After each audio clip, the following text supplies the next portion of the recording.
Baby Boomer fans, we are Jackie and Janine, the Pfeiffer sisters, and love to talk about the 1950s, inviting you to reminisce with us as we explore experiences of that decade. Grab your favorite malt or Green River, make sure you are wide awake, and get ready to be inspired about the 1950s. Welcome to the 1950s Fun Chat. Hello, friends. Thank you so much for joining us today. I'm Janine. And I'm Jackie. Yes, and we are the North Dakota's the Pfeiffer sisters who love to talk about the 1950s and to record little nuggets of 1950s history, personal nuggets, you might say. And today we have another guest who will delight you with his story of the 50s and beyond. Folks, please do take note of the purple banner below. www.whilethewindmillwatch.com is the source of lots of good information concerning the book, which is in the upper right-hand corner. Do you see that up there, or left-hand corner, depending upon where you are? While the Windmill Watched, a slice of rural America in the 1950s, as well as this 1950s Fun Chat. The website will tell you where to order the book, who the vendors are, the little bit of history about the sisters who wrote the book, and all of the previous 237 or 8 fun chats. So we've been doing this for several years now, and we have recorded much modern history. So without further delay, let us go to our guest. Upon speaking with our guest, I realized that he had something in common with the song made popular by Frank Sinatra, I Did It My Way. Ken Ogren was born in 1945 in Lamars, Iowa, the middle son sandwiched between 4 brothers. The family lived on a diversified farm in Marcus, Iowa, the area where Ken still resides. He was an active member within the 4-H program, which helped shape the doing it his way, independent young man. After high school, Ken stepped away from formal education for 2 years, after which he enrolled in Westmark College in Lamars, Iowa, and earned degrees in history and business. He is also a graduate of the Graduate School of Banking at the University of Wisconsin-Madison. He served in the Air National Guard for 6 years. Ken was married to Kathy, the love of his life, for 50 years. Kathy passed away 5 years ago. This union produced a son and a daughter, which resulted in 2 precious granddaughters. So, Ken, welcome to the 1950s Fun Chat. We're glad to have you here. Thank you. Good to be here. Good. So we'll begin with the 4-H program. How did the 4-H program of your youth assist you in your adult life? Well, 4-H was extremely important to all of us. Jackie, we had a gentleman, his name was Dean Berger, who was a neighbor of ours, started our 4-H club called the Tilden Tillers, of which Rod, Roger, myself, and ended up Steve and Chuck, we all belonged to it. And our 4-H, basically, the projects that we had were 4-H calves. And it got to the point where we each had 2 calves and a heifer to go to the county fair. So there would be 15 head of cattle just from the Ogrens. Wow. But it taught us, as 4-H did, it taught us of purchasing our own calves, of the feed, et cetera. And as time went on, we gradually went from the Cherokee County Fair to the Marcus Fair to the Exarban in Omaha. And then as time went on, as we got older, we also attended the Kansas City fair or stock show, Denver stock show, and so forth. It was a big part of our lives for all 5 of us boys. We were all extremely active in it, and it also taught us record keeping and so forth. It was just good for us. It was excellent way to get out and meet people and enjoy ourselves and had a good time. Mm-hmm. Well, Kenny, I know having been as a 4-H member and having our daughters in 4-H, there's a certain element of interest in the family of who gets what animal. Who in your family? Who got what calf? Did the better calves go to the older brothers, or how did that work? I always got about the third choice at the most. Rodney, as you probably know, Jeannie, was extremely good in the cattle business. And he would go with Dad sometimes to pick out our calves and so forth. But then he would get his choice. Roger would get his choice right down the line.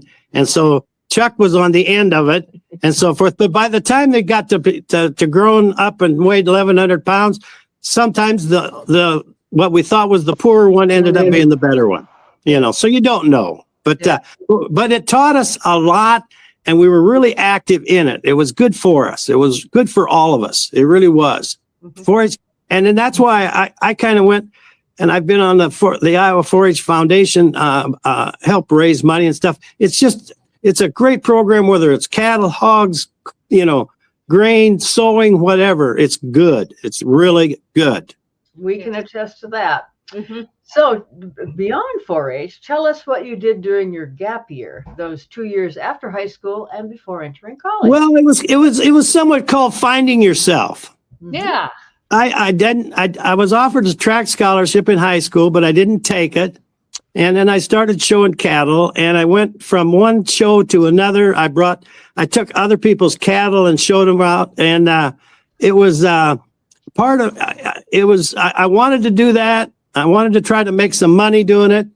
And, but after about a year and a half of doing that, I came home and Dad says, "What are you going to do, Ken?" And I says, "Well, I think I'm going to go to school." He said, "That would be good." And then my mother said, "Are you sure you can go to school again?" I said, "Well, I'll try to get in." So I called, talked to the dean of students, went over and met with him. And he wanted to know how I did in high school. And I says, "Well, I was pretty average." And then he wanted to know how I did in my ACT test. And I told him I didn't take them because I didn't want to. And it's pretty, not too smart of a deal. But then I said, "I'd still like this track scholarship." So I called the coach and he says, "Where have you been for a couple of years?" I said, "Well, I've been working." So he says, "Come on in. And if you make the team, you can do it." Well, by the time I was done, I was captain of the track team, and I ended up having a major in business, a major in history. And when I got done with that, it was called the military. Ah, yes. And that would have been what years? That would have been 1969. Rodney, at that time, my oldest brother Rodney, was in Germany in the Army. My brother Roger, he was in Vietnam. He was in the Army Guard, but had been called up. He was in Vietnam, out in the boonies. And they both highly recommended to me, don't join the Army. So we ended up, and I joined the Air Guard in Sioux City, and I was in that for 6 years. Okay, alrighty. So we're talking about now almost getting beyond the 60s, but in the 50s. I know we've talked before about your relationship with your parents and your mom, especially. Can you tell us a little bit about that relationship with Catherine? We had five of us boys, and my mom was a saint to have us 5 boys, without a doubt. But the thing that she was so organized, and at dinner time, which was noon, supper time was the evening, everybody had a job. Somebody set the table, somebody cleaned the table, somebody washed the dishes, somebody dried the dishes, and somebody swept the floor. And that's how our meals went. And she would make cookies. She'd make 5 to 7 dozen at a time and freeze them down the basement. And she'd make oatmeal. The next time she'd make chocolate chip. But she had all of our clothes. She ironed our jeans. She ironed our shirts. She ironed everything out in the side. And she did the washing in the basement, took the clothes out, hung them on the line for 5 boys. So when she put cookies in the freezer, was that an invitation for you boys to go down and take cookies out without her knowing? Oh. Nobody took cookies out except my mother, because she would bring them up 1 dozen at a time. And but occasionally somebody would try to sneak them. Yes. But she could cook like you can't believe. Unbelievable cook. But Dad was the discipline. He disciplined us. He was the one that. The worst thing that happened during food time was I was in charge one time of taking the stuff off the table and putting it in the refrigerator. And I hung on the refrigerator door and swung back and forth, and I tipped the entire refrigerator over. Yes. My dad was so mad, he had to go out and get a shovel to shovel the stuff off the floor, and I thought he was going to hit me over the head with a shovel when we were done. However, I was a slow learner. So was your mom ever employed outside of the home? My mom taught school before she married Dad. Okay. And when they got married, my mom had to give up her job because you could not be married and teach in a country school at that time. Okay. And that would have been in the 40s or the 50s? In the 40s. All right. Okay. Yep, in the 40s. Mm-hmm. And all three of our sisters, of her sisters taught. Yeah. But it was, and it was country school. She taught kindergarten through 8th grade or something, or all of them. It was astonishing. Yes. God bless. But then she taught in Sunday school and stuff like that. She was a great teacher. I mean, people loved her. I mean, you couldn't help but love her. That's right. Yeah, she was an angel. Yeah. Well, speaking of angels, you referred to Kathy, your wife, as she was too. To marry me, she was a complete. Everybody loved Kate. But yeah, we started dating. I think I was probably a sophomore in high school, and she was. She went to Holy Name, but I remember taking her to her freshman prom. Our high school, we couldn't have a prom till junior and senior, but we went to those, and then she went off to school, and then I went off to school and so forth. But we stuck together. Then when she graduated, then she was the head of the X-ray and lab department in the Orange City Hospital. She lived in Orange City. Okay. Alrighty. And in the meantime, I was finishing up my military stuff, and then I was in the bank trying to get a loan. I was buying a new car, and the banker, Stan Nervig, asked me, he says, "Do you get a job?" And I said, "Well, I haven't got one yet." And he says, "Well, we'd like to have somebody on an officer training program." So I said, "Well, I'll try it for a little while." Well, I spent 39 years. Yeah. Mm-hmm. What drew you to that job for 39 years? I needed it. Oh. I needed a job, But I kind of was, I had a degree in business, but I had thought about in banking, at that time. So I started in the day after Labor Day in 1969. Okay. So $500 a month. Okay. So that's a good segue into my next question. Would you please describe the changes you saw throughout your career within the banking field? When I started in banking, Janine, there was 12,500 to 13,000 FDIC insured banks in the United States. Today, there's less than 4,500 FDIC insured banks. What has happened is the larger banks have definitely eaten up the smaller banks. There's still a lot of community banks, but even some of the community banks, like in our area, there's a bank that's out of a smaller city that's got 40 branches.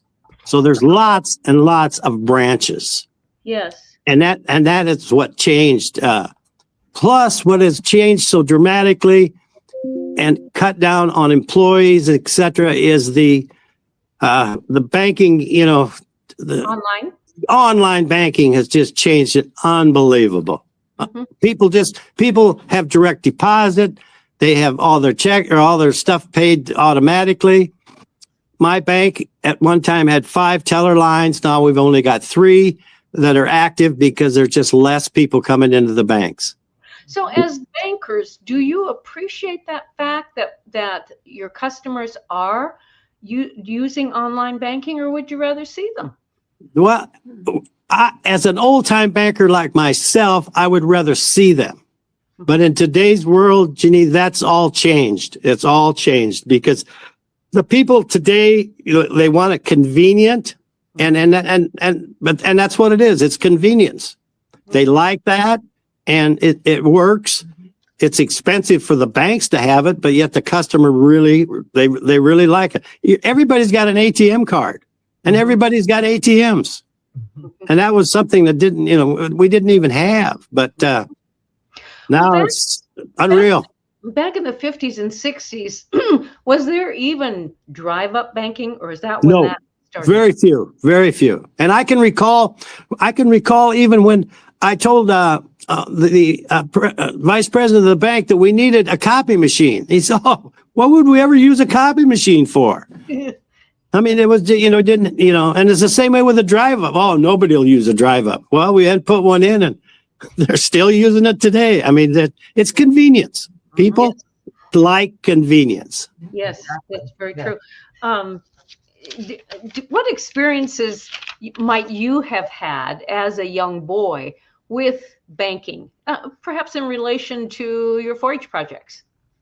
Well, when we bought our calves, when it got to the point of us, having three steers or 2 steers or 3 steers and a heifer or a couple heifers, we literally went with my dad into the bank and borrowed the money. Of course, he had to sign the note too, but until we had enough cash built up, I was signing notes at the bank when I was 13 years old.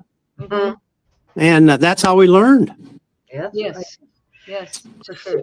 So back up, what constitutes an FDIC bank? What makes it that? That's a Federal Deposit Insurance Corporation. And what the FDIC does, and there are 7 districts. There's a main one in Washington, D.C., the headquarters, but they insure the deposits in the regard of a bank going under. And if you've got X number of dollars in the bank, it used to be $10,000. They insured banks up to $10,000. Then it went to $50,000. Then it went to $150,000, and now it's $250,000 per account. And they're talking about taking it up to $1 million or $1.5 million. But they insure deposits is what they do. They also then go into banks and examine banks and regulate banks to make sure the safety and soundness of the banks that are insured. Okay. And that's what my daughter does. She's with the FDIC out of San Francisco. She is deputy director of the San Francisco region. Uh-huh. Did she acquire that interest because of your involvement in banking? Yes, she did. And I really encouraged her to do it. Mm-hmm. Okay. In fact, I really pushed her to do it because she was an excellent student, a really good student. I was a 2.5. She was a 4.0. Must have been some recessive genes there. Yeah. Or from your wife. Kathy is coming through.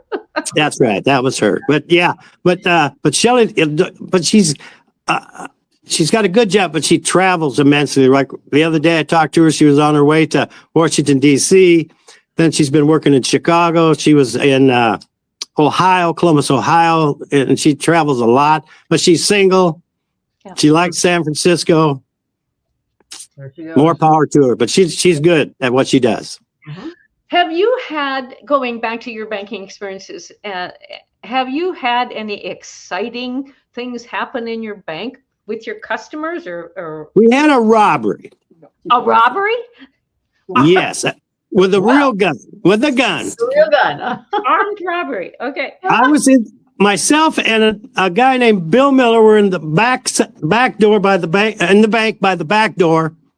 And in comes this guy with a gun, and he stops. He just gets right inside the door, and he really couldn't get around us. And he said some bad words, but what he wanted us to do was get on the floor. And he had on his head a woman's pantyhose with the elastic cut out and the legs tied in a knot on top of his head. Looks like a stocking cap. Uh-huh. So I decided that I was going to take his stocking cap off. Ah. So I reached for it, and he stuck the gun to my head. Oh. And that's when I decided I should probably get on the floor. Good decision. A real life TV show. and he robbed us of about $14,000. Went to every teller window, etc. And when he left, it was glad to have him out, but we all did our things and everything. But it was on the news at noon. KTIV, Channel 9, Channel 4. And I think Rod was out at the farm at that time, and maybe Steve. But anyways, they were sitting at the table and they watched it. And the first thing Rod said was, "I hope Ken didn't do anything stupid." Well, not quite. Not quite. So But then we ended up, and it was the first armed robbery in many, many years. But I give a program to 400 employees in Northwest Iowa of the right way we did everything afterwards. And They caught the guy in 3 days. The girls, I knew that he was a young guy because I could see his hands were dirty. He was doing a mechanic's job or something. He was high cheekbone, young voice, and he was only about 21, 22 years old. But we caught him. He spent about $2,100, $2,200 of our money, but we got all the rest of it back. And then he went to jail. And lo and behold, about 10, 12 years after he got out, after serving his time with us, he robbed another bank in Tilden, Nebraska, and he got 40 years. I think he's still in jail. But that was quite an experience. What things did you do correctly? Well, we everybody, we knew the size. We knew he was young. The vehicle that he had stolen from the guy down by the grocery store. He stole that. But one of the girls recognized his voice because he had been in Marcus at one time years ago. And this one gal, Bonnie was her name, recognized his voice. And when they brought the sheriff brought all the mug shots over and stuff, she picked him right out. Mm-hmm. Ah, okay. At that time during a bank robbery, what were the precautions that you went through with your staff? You immediately shut the door. You immediately put everybody to sit down, take out a piece of paper, and do exactly what you saw, what you heard, and everything. And everybody did it.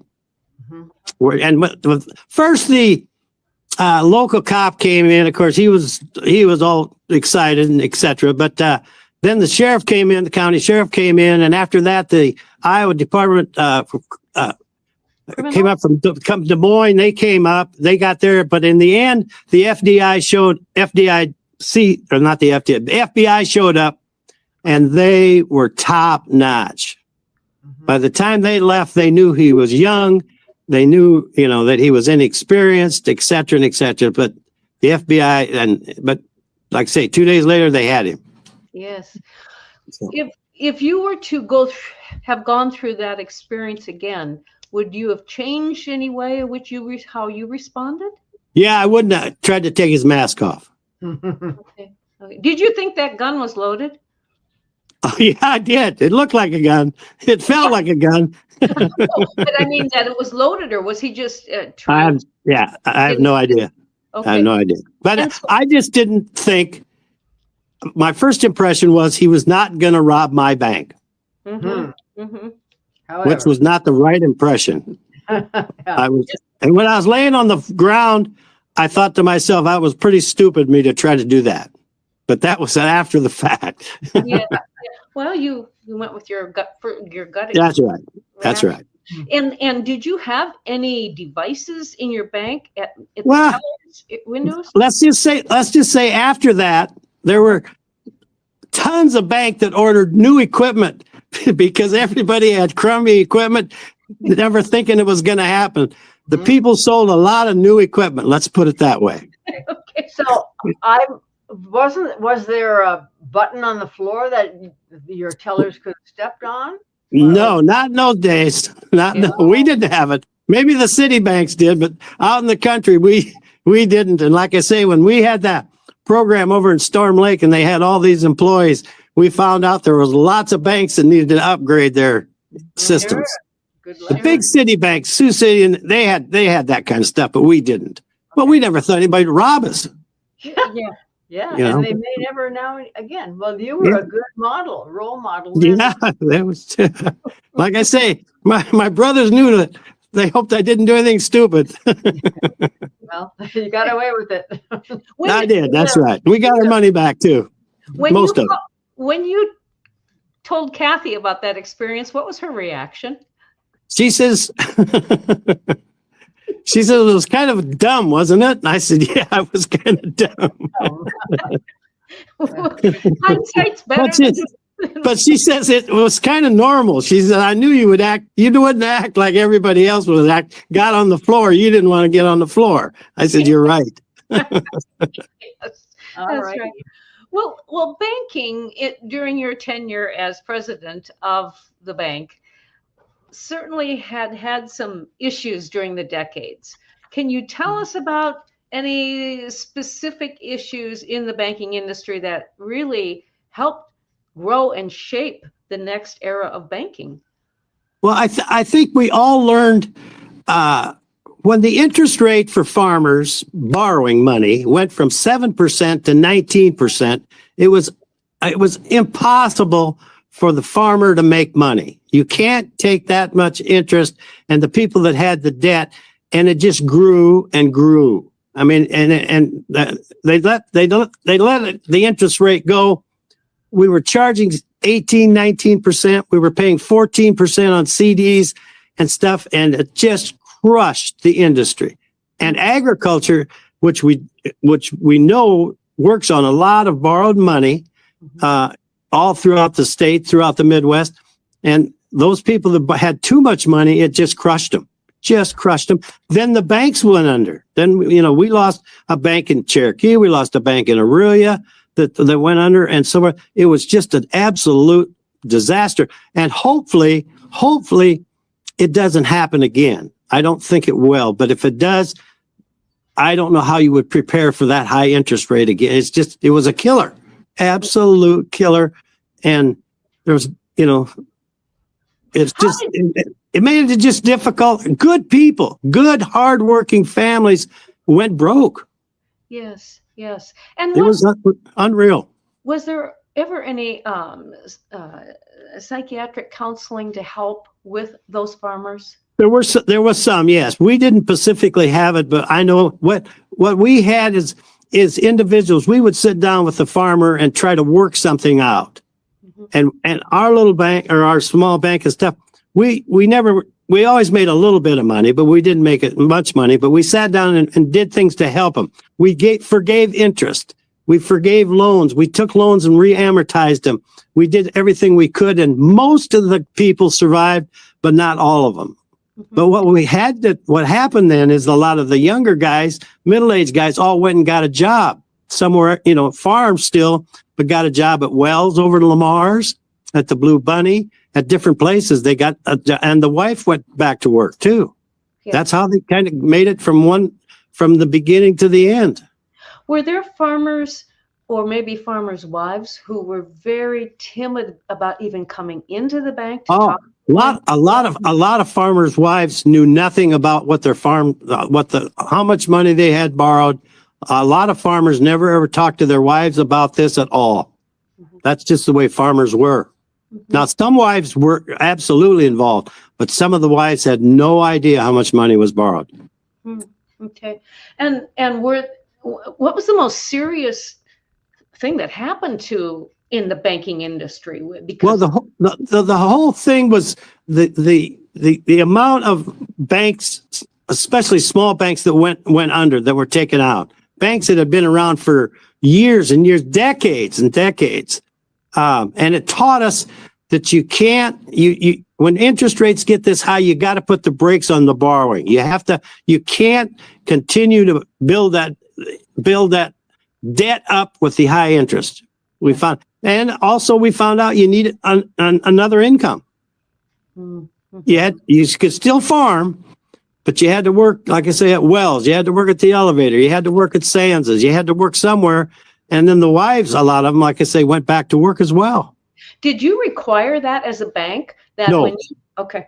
No, but most of the guys, when you sat down and talked to them, and then we knew the situation, and then we'd say, well, try to get some outside income, and a lot of them did. We all worked together. We had to. I was born and raised in the community, and it was a tough deal. I mean, you're working with people that I've known all my life. Sure. And it was traumatic for them and for the bankers as well. But we made it. Yeah. And then we bought the bank during the middle of that, And then things started to get better, and we raised a lot of money when we bought the bank, and we also borrowed $1 million, and it was hard to even get a loan for the bank through another bank, but we had a holding company, West Iowa Bank Corporation, that borrowed the money. We borrowed $1 million for 8 years, and we ended up paying the loan off in three years. Good for you. So, but the ag thing got better. Mm-hmm. When it's bad, it'll always get better. When it's really, really good, it'll always get a little bit worse. Everything cycles. Yep, the ebb and flow. Ebb and flow. Would you encourage any young people to go into banking today?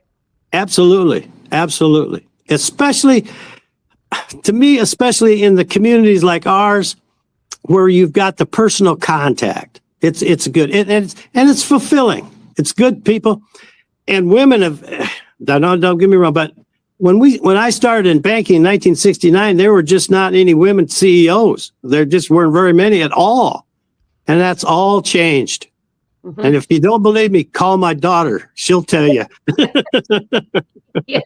But it has changed, and there are women, a lot more women that are involved in the upper management. And that's good. That's great. Yeah. Yes. Kenny, in your life as the third of 5 boys in your family, how do you feel that what the life you lived then affected the life that you had as a husband and a dad? Oh,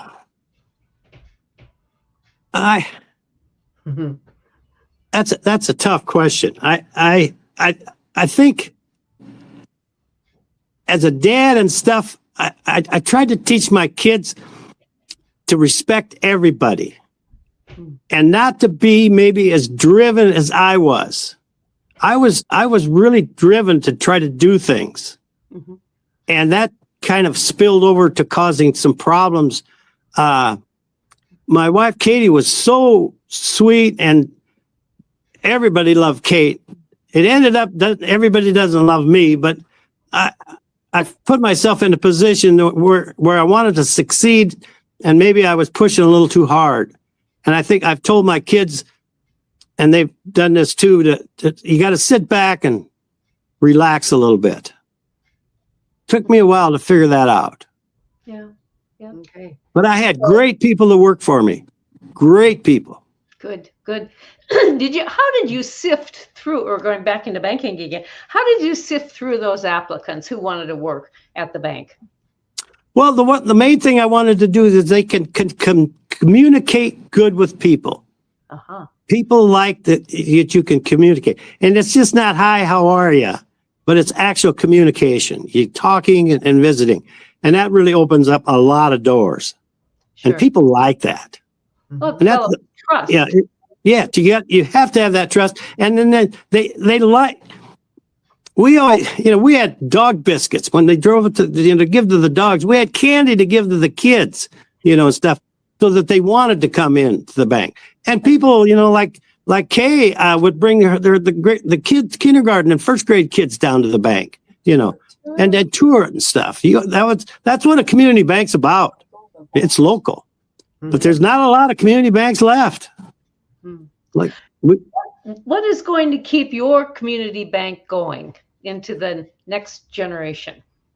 People, the people here and the people that are working there. That's what's going to make the difference. When I started in banking, and for years, we were the only bank in Marcus. And now there's 3 banks in Marcus. Ours, United Bank of Iowa, and another bank, a savings bank.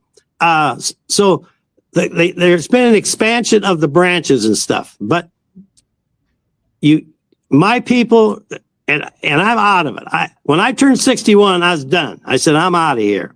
I stayed on the board for a while, but then I got done. But I told the people that were taking over, just be good to the people. Be honest with the people. They'll be honest with you, and you'll be successful. You've got to try that. Competition, Wells Fargo's my competition. Bank of America's my competition. You take Wells Fargo. I was just reading in the paper. They've let go 65,000 employees because they had there's just less people going into the banks. There's this new banking rules and stuff. They don't have to go in, but the big banks and stuff we've got what they don't have, and that's close contact with the customers. We've got that. They don't. Okay. And do you offer credit cards? Oh yeah.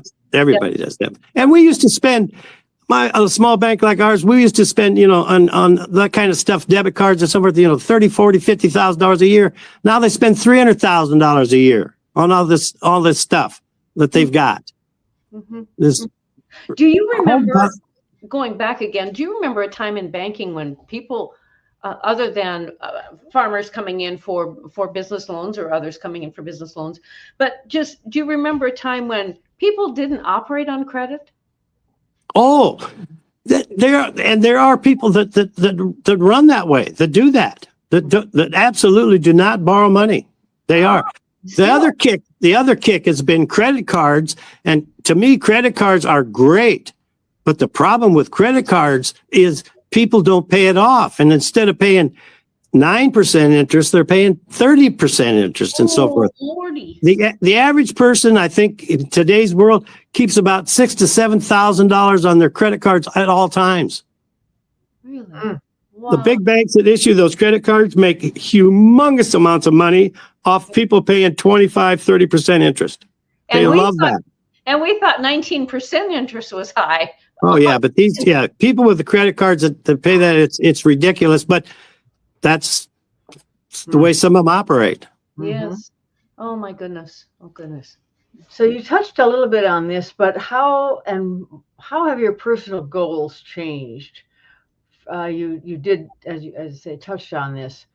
Expand on that, please. You were a A+ personality. You probably still are, but you kind of have toned it down a bit and learned some lessons. Yeah, I did. I had to. I think part of that's got to do with my family and my wife. Kate was so nice and sweet and I was not, but she brought me down from that go. She did. She was excellent. She worked for her family business out there. She loved it. She didn't even want to retire. I mean, she just worked till they ended up selling all their businesses. But she's the one that brought me down to earth and said, let's just take a breath of fresh air and mellow out a little bit. And I did. Okay. So then because of that, did she say, let's broaden our education by traveling? Did you do that? Well, we started traveling. Like I say, we started traveling, we went to the Bahamas and we went on some cruises. Then we started going to Hawaii. And like I had said before, I've been to Hawaii, 45 times. And we'd like going there. And Katie would bring over the computer with her and she would work when it was 8:00 in the morning in Honolulu. It was noon at Marcus and she'd hook into the seat house. And of course I was retired. When I went over there, if they had a problem, they called me. Otherwise I never talked to them. But she liked that, but she's the one that brought me to stop and smell the roses. Then she got sick. Yeah. When you were dating her, was that quality what attracted you to her? Her gentleness? No, it was just one of many. Okay. I mean, she dated, I dated, but we'd end up, like I say, going to prom and stuff. But she dated, she started driving a car when she's like 12. I can remember seeing her, looking through the steering wheel. She's only 5 foot tall, but she was only 4 foot tall then. But she went off to college. I went to college. I mean, we still always got together. But she gave me an ultimatum, though, after she was in Orange City. She said, well, if we're not going to get married, she says, I may transfer out to California where my sister lives. And I'd bought the ring a couple of years before, but I just hadn't bothered to give it to her. You knew it, but she didn't. Yeah. So I says, okay, we'll get engaged. But it still took me 2 more years before. I was 27 when I got married. Okay. Just about 27. Another weighty Katie, huh? Yeah.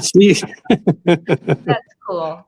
Yeah. Well, Kenny, you have told us a wonderful story, a fun story. You had a very interesting and you taught story, and you taught us so much about banking and the changes that have occurred in banking, and really the changes that have occurred in you as a person through that time in the 1950s, and as a husband and a father, and where you are now. And we thank you for sharing that story with us. Well, thank you very much. I've enjoyed it.